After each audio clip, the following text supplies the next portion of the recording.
Moin Leute, willkommen zurück zu The Walking Dead Survivors. Heute mit einem neuen Video. Und zwar gehen wir heute nochmal diese Truppenformation, die Violet Mines, durch. Wir fangen mal gleich am besten an. Also die Violet Mines werden ja gespielt mit Nahkämpfern. Nun haben einige auch Kavallerie. Ihr habt ja im vorigen Video gesehen, welche Warcards und Spezialisierungskarten dafür am besten geeignet sind. Nun gibt es aber auch spezielle Leute von euch, die machen das so. Die spielen Dwight mit Scharfschützen. Oder die machen das so, die spielen Negan mit Scharfschützen. Oder den Governor, also eine gemischte Kombination. Diese gemischte Kombination ist aber nicht so gut. Warum die nicht so gut ist, das erkläre ich euch. Weil für eine gemischte Kombination braucht ihr auch eine gleichwertige Forschung. Das heißt, wir gehen mal hier kurz in die Forschung rein. Also ihr braucht komplett die Statuen-Forschung Nahkampf, damit ihr einen gleichen Effekt habt. Und zwar bei Nahkämpfern und bei Scharfschützen. Bei mir würde das nichts bringen, weil ich die Scharfschützen-Forschung gar nicht hochgelevelt habe. Oder zum Beispiel bei der universellen Kämpferstatue. Ne, seht ihr hier, Nahkampf ist noch nicht mal auf Maximum. Und dann packen einige noch Scharfschützen mit rein, obwohl die Scharfschützen total weit niedrig sind. Du kannst ja nicht beide gleichzeitig hoch forschen. Ja, es sei denn, du hast den Forscherpass, kostet aber sehr viele Ressourcen. Und dann benötigst du ja auch noch einen Hund, der gemischte Skills hat, weil du spielst ja Nahkampf und Scharfschützen. Du musst einen Hund haben, der hier mit Nahkampf befüllt ist, also von den Skills her, und natürlich auch mit Scharfschützen-Skills. Also bleibt bei einer Sorte. Entweder geht ihr komplett auf Nahkampf oder ihr geht komplett auf Scharfschützen oder ihr geht komplett auf Kavallerie. Auf jeden Fall ist es schwierig, eine gemischte Formation zu spielen, wenn du diese Dinge nicht hast. Ja, also die Forschung, Nahkampf und Scharfschützen, einen gemischten Hund, dann natürlich die perfekte Kriegsmaschine und die perfekten Spezialisierungskarten. Wenn das gegeben ist bei euch, dann könnt ihr eine gemischte Formation spielen. Dann ist es kein Problem. Aber wie gesagt, dann müsst ihr euer Setup ein bisschen ändern. Wir gehen jetzt mal kurz zu den Helden. So, zack. Und hier im Spiel gibt es Helden, die sind total Rotze. Ja, die kannst du gar nicht gebrauchen. Ne? Aber es gibt auch Helden, die sind niedrig, ne? Sind aber dennoch gut. Die haben richtig gute Fähigkeiten. Ne? Abgesehen jetzt von den Helden hier oben, die ihr hier seht. Ich zeige euch jetzt aber mal eine Crew, die Violet Mines besiegen kann. Okay, wir fangen mal an. Ich zeige euch das mal.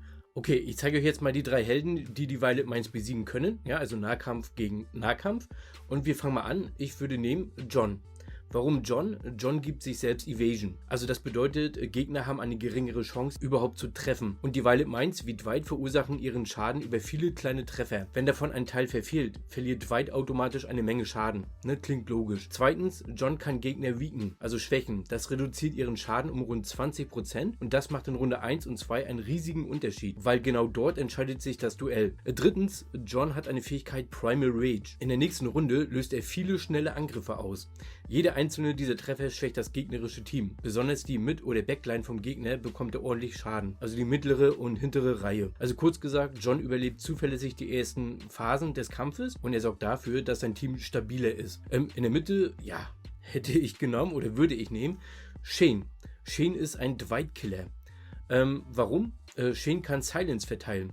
Das bedeutet, Dwight und Negan können ihre aktive Fähigkeit nicht mehr benutzen und Dwight ohne Fähigkeiten ist praktisch nutzlos. Zweitens seine Fähigkeit Ruin. Shane senkt die Verteidigung des Gegners. Das sorgt dafür, dass John und der Governor plötzlich viel mehr Schaden machen und du durchbrichst damit die starke Defense der Violet Mines. Drittens, Shane gibt sich selbst ein Schild.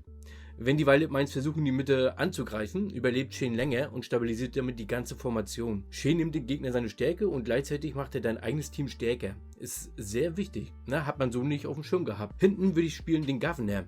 Er ist der Finisher. Also warum der Governor? Er hat 3 Rampage-Angriffe. Jeder davon verursacht 138% Schaden. Das sind viele schnelle Treffer hintereinander und die treffen Melee-Formation extrem hart. Zweitens seine Fähigkeit Kill Them All. Das ist ein starker Einzelschlag mit 272% Schaden. Damit könnt ihr gezielt Dwight oder Negan anschießen. Ne? Anschießen. Ja, oder treffen.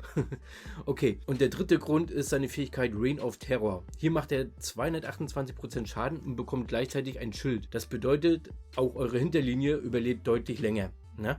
Also der Governor bringt Burst-Schaden, mehrere kleine Treffer und gleichzeitig etwas Defense mit. Ja, Soldai, und warum nimmst du diese 3 Helden? Ja, also John überlebt den Burst. Na? Dwight kann ihn nicht schnell genug ausschalten. Seine Evasion sorgt dafür, dass viele Angriffe ins Leere gehen. Shane nimmt den Gegner die Fähigkeiten. Die Violet Mines verlieren ihren größten Vorteil, ihre aktiven Skills. Und der Governor räumt dann hinten auf. Na? Er nutzt die geschwächte Defense des Gegners aus und bringt konstant hohen Schaden. Ich würde auch folgende Karten verwenden. John bekommt die Karte Melee Crackdown, 60% Schaden an 2 Zielen und zusätzlich 30% mehr Schaden gegen Nahkämpfer. Ja, das heißt, der Bonus trifft immer. Shane bekommt die Karte Free Game, 50% Schaden an 2 Zielen ohne Bedingungen. Stabil und zuverlässig, genau wie Shane spielt. Ja? Der Governor bekommt die Karte Brutal Basher, 50% Schaden an 2 Zielen und Nahkämpfergegner erhalten Fraktur, also 10% mehr Schaden pro Runde. Das verstärkt sein Burst enorm. Kriegsmaschine, hier würde ich die Melee Crate XL nehmen, weil sie verursacht 46% Schaden an 3 Gegnern und wird konstant ausgelöst, weil dein ganzes Team aus Nahkämpfern besteht. Damit baut ihr in jeder Runde zusätzlich Flächenschaden auf. Ihr könnt es ja gerne mal ausprobieren, könnt in die Kommentare schreiben, hey Sultai, das hat geklappt, ja, oder nicht. Würde mich freuen, wenn ihr mir dazu ein Feedback geben könntet. Ansonsten probiert es aus. Es gibt viele Helden, ja, Lara zum Beispiel ist sehr stark, Holly ist stark, hat richtig gute Fähigkeiten. Ihr könnt die ganzen Survivors mixen, wie ihr möchtet, und dann findet ihr auch eure perfekte Crew, mit denen ihr ja dauerhaft spielen könnt. Ne?